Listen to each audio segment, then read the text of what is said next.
안녕하세요. 맑은숲 국어학원입니다. 오늘은 고등학교 1학년 지학사 교과서에 실려있는 고재종 시인의 첫사랑에 대해서 수업해 보도록 하겠습니다. 서초구에서는 세화고나 반포고, 서울고 경문고에서 지학사 교과서를 쓰고 있어요. 이번에 고등학교 1학년에 올라가게 될 친구들은 가장 먼저 첫사랑이라는 작품을 배우게 될 거예요. 처음부터 그럼 수업해 볼게요. 제목이 첫사랑이라고 되어 있는데 시의 내용만 봐서는 사실 사랑인지 알 수가 없어요. 제목이 첫사랑인 걸 보고 우리가 이 시에서 결국 하고자 했던 이야기가 눈꽃을 피우는 것, 그리고 그 자리에 다시 봄꽃을 피우는 걸 통해서 인간의 사랑에 대한 이야기를 하는구나 라는 걸 알 수 있게 되겠죠. 1형부터 볼게요. 흔들리는 나뭇가지에 꽃 한번 피우려고 눈은 얼마나 많은 도전을 멈추지 않았으랴. 눈이 도전하고 있다고 했어요. 꽃을 피우기 위해서. 눈이 도전한다. 의인법이 쓰였고, 흔들리는 나뭇가지에 꽃을 피운다고 했는데 눈은 사랑의 주체, 나뭇가지가 사랑의 대상이 되겠죠. 꽃을 피우는 것, 눈꽃을 이야기하는 거겠죠. 겨울에 나뭇가지에 눈이 매달리는 눈꽃은 사랑의 결실.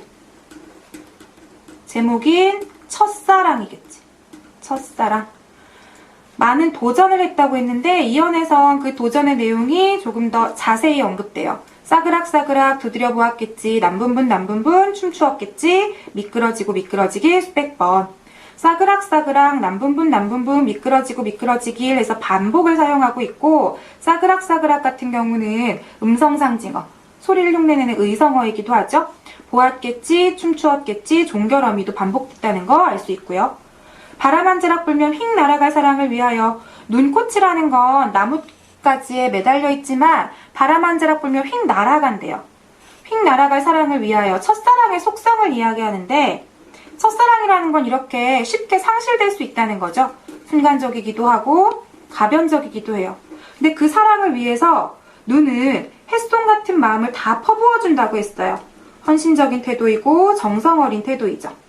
마침내 피워낸 저 황홀 보아라. 그렇게 헌신과 정성을 통해서 마침내 피워낸 황홀을 보자고 하네요. 황홀이 눈꽃을 이야기하는 걸 거고, 은유법이 쓰였죠. 화자의 태도를 보면 마침내라는 부사어를 썼고 눈꽃을 황홀이라고 비유했어요. 예찬하고 있고 감탄하고 있다는 거 알 수 있죠. 근데 시간이 지나고 겨울이 갈 거고 봄이 찾아와요. 근데 눈꽃은 추운 겨울에만 유지될 수 있고 봄이 되면 녹아버리겠죠. 봄이면 가지는 그 한 번 된 자리에, 이 한 번 데인 자리가 눈꽃이 내렸다가 녹은 자리. 아까 눈꽃이 첫사랑을 뜻한다고 했으니까 곧 첫사랑은 실패로 끝나는 거죠. 이별로. 첫사랑은 끝난 자리, 첫사랑의 아픔일 거예요. 그 한 번 된 자리에 세상에서 가장 아름다운 상처를 터뜨린다. 봄이 되면 근데 첫사랑의 아픔의 자리에 세상에서 가장 아름다운 상처가 터져 나온대요. 아름다운 상처 표현해봤을 땐 일단 상처하면 징그럽고 아플 것 같은데 그 앞에 어울리지 않은 아름다운이라는 수식어를 붙였죠. 오순형용 역설법이 쓰였고요. 내용을 보자면 첫사랑의 아픔 이후에 찾아온 더 성숙한 사랑의 아름다움을 이야기하는 거겠죠.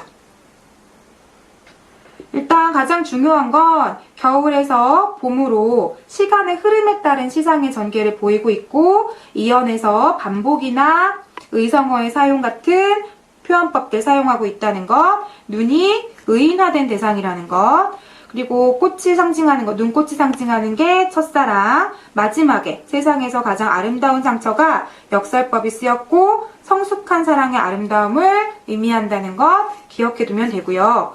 세화고 같은 경우는 첫사랑이라는 작품과 우리 학습활동을 보면 이영기 시인의 낙화라는 작품이 실려있는데 그 두 작품을 연계해서 문제를 푸는 문제들이 나왔어요. 세화고뿐만 아니라 서울고에서도 그랬고 반포고에서도 그랬고요. 첫사랑이라는 시에서도 자연현상을 통해 사랑을 이야기하고, 그리고 이영기 시인의 낙화라는 작품에서도 낙화라는 자연현상을 통해서 인간사에 대해 설명하죠.